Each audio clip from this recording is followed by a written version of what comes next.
Assalamu alaikum class. Today we are going to start our chapter number 4 process costing.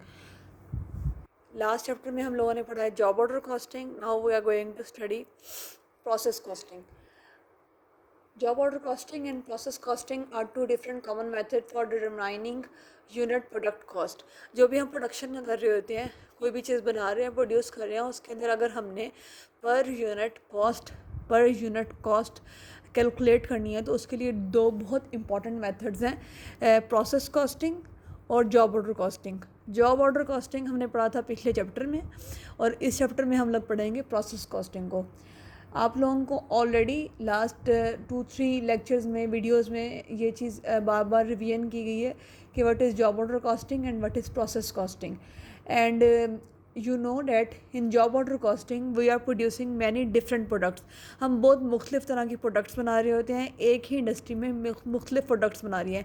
जैसे हम लोग आजकल latest trend है customise products बनाने का. कस्टमाइज्ड कि आप कहते हैं अगर कफलिंग्स भी हैं तो कस्टमाइज्ड हो, उसके अंदर आपका नेम प्रिंट हो, और इस तरह कप केक्स हैं, कोई भी बॉल पॉइंट के ऊपर नेम इंग्रेव कराता है, तो ये कस्टमाइज्ड प्रोडक्ट्स बन रही होती हैं. तो जब भी कस्टमाइज्ड प्रोडक्शन हो रही होती है तो उसको हम कहते हैं कि ये हमारी क्या है, जॉब ऑर्डर कॉस्टिंग है. और जब हम एक ही तरह के सेम मतलब होमोजीनियस प्रोडक्ट्स बनाते हैं, एक जैसी सिमिलर आइडेंटिकल प्रोडक्ट्स बनाते हैं, तो हम कहते हैं कि वो है हमारी process costing. In job order costing, we are producing different products. For example, in job order costing, we can say furniture manufacturing, special order printing, and many different type of service organizations which are making something customized, which are different in different products. And in process costing is most commonly used in industry that convert raw material into homogeneous products. Homogeneous क्या होते हैं similar products. हमारी process costing क्या करती है, homogeneous products बनाती है. Homogeneous मतलब सिमिलर प्रोडक्ट्स कैसे होंगे, जैसे किसी भी इंडस्ट्री में ब्रिक्स बन रही हैं, ईंटें बन रही हैं, तो वो है हमारी होमोजीनस प्रोडक्ट्स है. ठीक है. कहीं पे सिर्फ अगर सोडा बन रहा है, मतलब कोई भी एक प्लांट है वहाँ पे सिर्फ हम कोक बना रहे हैं, मतलब सॉफ्ट ड्रिंक बना रहे हैं एक ही तरह की, तो वो हमारा क्या है, होमोजीनस है. किसी पेपर मेकिंग फैक्ट्री में पेपर बन रहा है तो वो हमारा क्या है, होमोजीनस है. अब ये होमोजीनस और हेट्रोजीनस ये आपकी प्रोसेस है, जॉब ऑर्डर कॉस्टिंग है. ये आपकी मतलब डिपेंड करता है कि वो अगर एक तरह की बना रहे हैं तो फिर आप उसे कह सकते हैं वो होमोजीनस है और वहाँ पे प्रोसेस कॉस्टिंग यूज़ हो रही है. और अगर वो डिफरेंट तरह की प्रोडक्ट्स बना रहे हैं तो हम कहते हैं वो हेट्रोजीनस है, वहाँ पे जॉब ऑर्डर कॉस्टिंग यूज़ हो रही है. और इस चैप्टर के स्टार्ट में चैप्टर है आपकी मिक्स एंड मिक्स बुक का, गैरिसन और इनकी बुक है मैनेजेरियल अकाउंटिंग की. बेसिकली मैनेजेरियल और कॉस्ट अकाउंटिंग सेम होती हैं. इसके अंदर हम मैनेजेरियल डिसीजन करते हैं, कॉस्ट में सिर्फ कॉस्टिंग पढ़ते हैं, चैप्टर हमारे सेम होते हैं, इसीलिए हमने ये वाली बुक पढ़ी स्टार्ट की है. तो इसके अंदर जो है आपकी गैरिसन और इनकी बुक में चैप्टर नंबर 4 है. चैप्टर नंबर 4 के स्टार्ट में उसने प्रोसेस कॉस्टिंग स्टार्ट में कहा है कि what is the comparison of job order and process costing. As we have already many time discussed, हमने पहले बहुत दफ़ा डिस्कस किया है इसका कंपैरिजन कि जॉब ऑर्डर का और प्रोसेस कॉस्टिंग का क्या कंपैरिजन है, लेकिन आज हम फिर इसको रिवाइज कर रहे हैं. इसका comparison of job order and process costing कि इनका कंपैरिजन क्या है. अब हम कंपैरिजन कैसे करेंगे, सिंपल है. हम पहले इसकी सिमिलैरिटीज़ देखेंगे, फिर इसके डिफरेंसेस देखेंगे.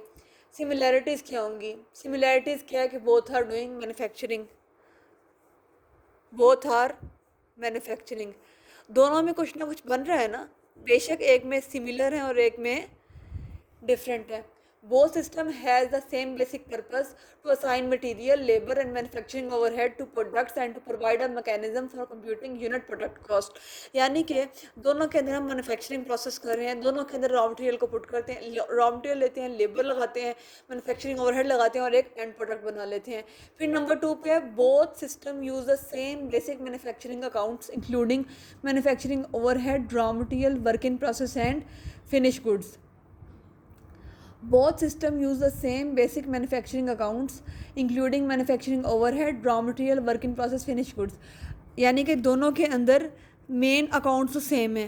चाहे आपका मतलब इनडायरेक्ट मटेरियल, इनडायरेक्ट लेबर हो तो उसको हम मैन्युफैक्चरिंग ओवरहेड ही कहते हैं, और जो चीज़ें हमारी प्रोसेसिंग में होती है उसको हम वर्क इन प्रोसेस ही कहते हैं. इधर we are doing job order costing और इधर we are doing process costing. और दोनों के अंदर फिनिश गुड्स यानी कि टर्म्स जो हैं, टर्मिनोलॉजीज जो हैं वो सेम है. Both systems have same terminologies.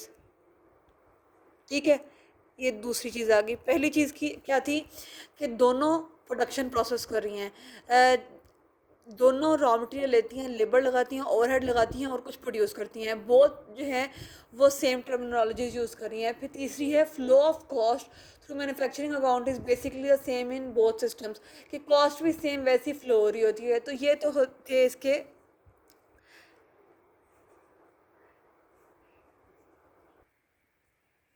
Similarities. ठीक है, ये इसकी थी सिमिलैरिटीज़. अब हमने इसके डिफरेंसेस देखने हैं कि what are the differences between job order costing and process costing. तो इसके डिफरेंसेस क्या हैं कि अगर हम डिफरेंसेस देखें,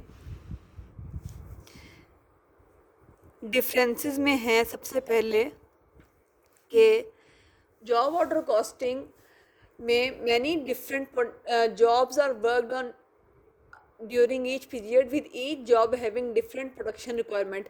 यानी कि जॉब ऑर्डर कॉस्टिंग में यहाँ पे हम कहते हैं कि हम लिखेंगे जॉब ऑर्डर कॉस्टिंग और इधर कंपैरिजन करेंगे प्रोसेस कॉस्टिंग का. इसके अंदर क्योंकि हम हेट्रोजीनियस प्रोडक्शन कर रहे होते हैं, डिफरेंट यूनिट प्रोड्यूस कर रहे होते हैं, इसीलिए डिफरेंट जॉब्स और many different jobs are worked during each period.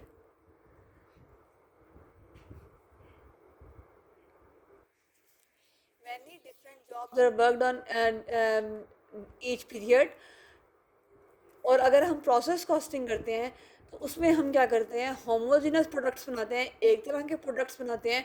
तो उसमें a single product is produced इधर ऑन ए कॉन्टीन्यूस बेसिस और for long period of time.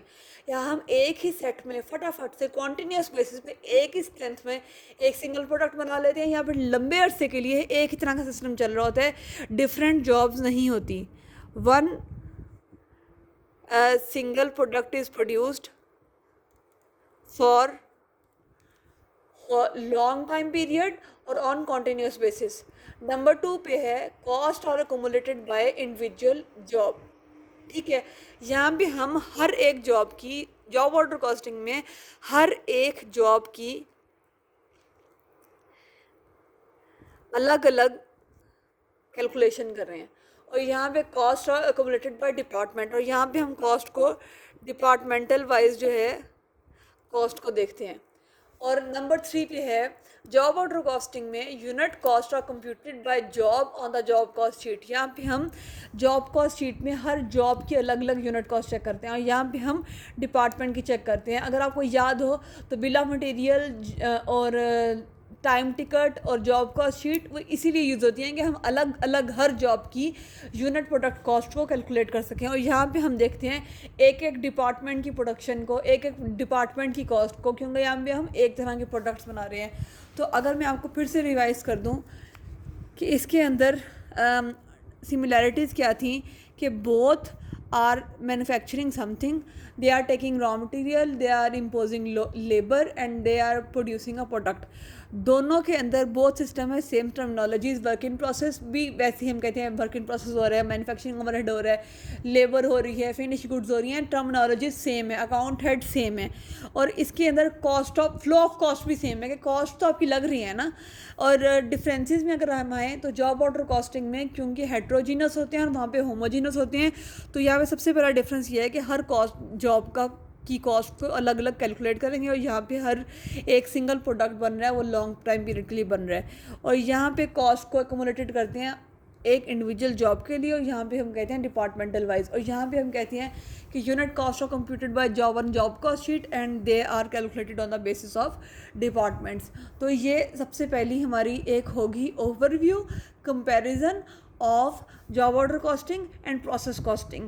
Now we are moving forward to our cost flow in process costing, कि हमने अपने process costing में cost flow कैसे करना है। अब आप देखें प्रोसेस कॉस्टिंग में हम बेसिकली हमारा पर्पस क्या होता है, प्रोसेस कॉस्टिंग में हमारा पर्पस होता है कि हमने प्रोडक्शन करनी है, ठीक है, लेकिन हमने एक ही तरह का प्रोडक्ट बनाना है, ठीक है, सेम प्रोडक्ट बनाना है, सेम प्रोडक्ट बनाना है। तो यहाँ पे हम कहते हैं डिपार्टमेंट वाइज हर चीज़ को मूव फॉरवर्ड करना है, यानी कि एक डिपार्टमेंट से निकली और फिर वो दूसरे डिपार्टमेंट में चली गई।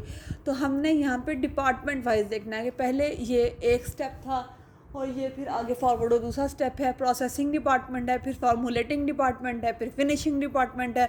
तो हर डिपार्टमेंट वाइज हमारी कॉस्ट कैसे फ़्लो करेगी, हम उसे कैसे मूव फॉरवर्ड करेंगे। तो सबसे पहले if you can open your books, आपके पास एक हेडिंग आ रही होगी प्रोसेसिंग डिपार्टमेंट्स की, इसके अंदर जो है वो आपको सीक्वेंस बताता है कि कैसे कैसे आपके जो है मूवमेंट होती है। अगर आप एक एग्जांपल ले लें, आप एक एग्जांपल ले लें, आप कहते हैं जी ये हमारा प्रोसेसिंग डिपार्टमेंट है। अब आप एक एग्जांपल ले लें बहुत सिंपल सी, जो कि आप अपने घर में भी देख सकते हैं, कि आप चिप्स बनाने लगे हैं, you are just making french fries. तो उसके लिए आपके पास सबसे पहले रॉ मटेरियल क्या होगा, बेसिक रॉ मटेरियल क्या होगा आपके पास, पोटैटोज़ होंगे रॉ फॉर्म में, जो कि आपने परचेज़ किए और वो एज इट इज़ आपके पास पोटैटोज़ हैं, ठीक है। तो अगर आप उसको फैक्ट्री में देखें, ये उसको दे रहा है उस टच में, जैसे आपके पास लेज़ हैं, वे भी हैं, फैक्ट्री में हैं। तो सबसे पहले जाएंगे आपके पास प्रोसेसिंग डिपार्टमेंट में जाएंगे, प्रोसेसिंग डिपार्टमेंट में जाएंगे आपके पोटैटोज़। प्रोसेसिंग में क्या होगा, सबसे पहले इसको वॉश करेंगे, वॉश करके उनको पील ऑफ करेंगे, पील ऑफ करके उनको कट करेंगे, कट करके ये पार्शली कंप्लीट को जो है कुकिंग डिपार्टमेंट में भेज देंगे, जहाँ पे मज़ीद प्रोसेसिंग हो रही है, ठीक है। उसके बाद हम उसको, वो बन गया तो उसकी पैकिंग के लिए भेज देंगे, और पैकिंग के बाद बन जाएगी हमारे पास फिनिश गुड्स। तो ये हमारे पास एक ही चिप्स जो थे वो डिफरेंट डिपार्टमेंट से प्रोसेसिंग से पास होते हुए आगे, सबसे पहले हमारे पास रॉ मटेरियल आया, रॉ मटेरियल से प्रोसेसिंग डिपार्टमेंट में गए, जहाँ से वो धुले, उनको वॉश आउट किया, पील ऑफ किया, कटिंग की और कुकिंग की। कुकिंग के बाद वो पैकिंग डिपार्टमेंट में गए, पैकिंग डिपार्टमेंट के बाद वो हमारे पास फिनिश गुड्स में आ गए, ठीक है। अब प्रोसेसिंग डिपार्टमेंट की बात करें, then what is processing department, ठीक है। Processing department is an organisational unit where work is performed on a product and where material, labour and overhead cost are added to the product. भाई कोई भी ऐसा department जहाँ पे आप जो है काम कर रहे हैं, कोई भी चीज़ बना रहे हैं, वहाँ पे प्रोसेसिंग हो रही है। अगर आप इसकी जगह, अगर आप सोडा की मिसाल ले लें, आप कोक फैक्ट्री की मिसाल ले लें, तो वहाँ पे जहाँ पे भी वो लेबर जो है वो प्रोसेसिंग कर रही है, आपकी कोक को की फॉर्मुलेशन हो रही है, कोक बन रही है, तो आपका प्रोसेसिंग डिपार्टमेंट है। ऐसा डिपार्टमेंट जहाँ पे किसी भी मटेरियल के ऊपर वर्क हो रहा है और मटेरियल यूज़ हो रहा है, लेबर और ओवरहेड कॉस्ट इंकर हो रही है, तो आपका प्रोसेसिंग डिपार्टमेंट है, ठीक है। अब आपके पास जो है प्रोसेसिंग डिपार्टमेंट एक भी हो सकता है और मोर देन 1 और 2 भी हो सकते हैं. For example, if you can take the example of a brick factory, it might have 2 processing departments, one for fixing and molding of clay into bricks form and one for firing the molded brick. वो कह रहा है कि अगर आप, ये तो थी सिंपल एग्जांपल आपकी चिप्स वाली, अगर आप कहेंगे ब्रिक फैक्ट्री है तो ब्रिक फैक्ट्री में एक डिपार्टमेंट में हो सकता है कि आपकी ब्रिक्स कन्वर्ट हो रही हो और दूसरी में जो है वो उसको फाइनल फॉर्म में वो बन रही हो. तो इस तरह जो है अगर आप मज़ीद कॉम्प्लिकेटेड चीज़ों की तरफ चले जाएं तो वहाँ पे 2 से 3 प्रोसेसिंग डिपार्टमेंट्स भी हो सकते हैं. First activity is performed in first processing department, then it goes, उसका आउटपुट फिर दूसरे डिपार्टमेंट में जाता है और फिर वहाँ से वो तीसरे डिपार्टमेंट में पास ऑन होता है. और ऐसे ही जो है जब हमारा प्रोडक्ट पास होती है तो वैसे ही हमारा जो है कॉस्ट भी मूव कर रही होती है. कॉस्ट जो है एक डिपार्टमेंट के रॉ मटेरियल,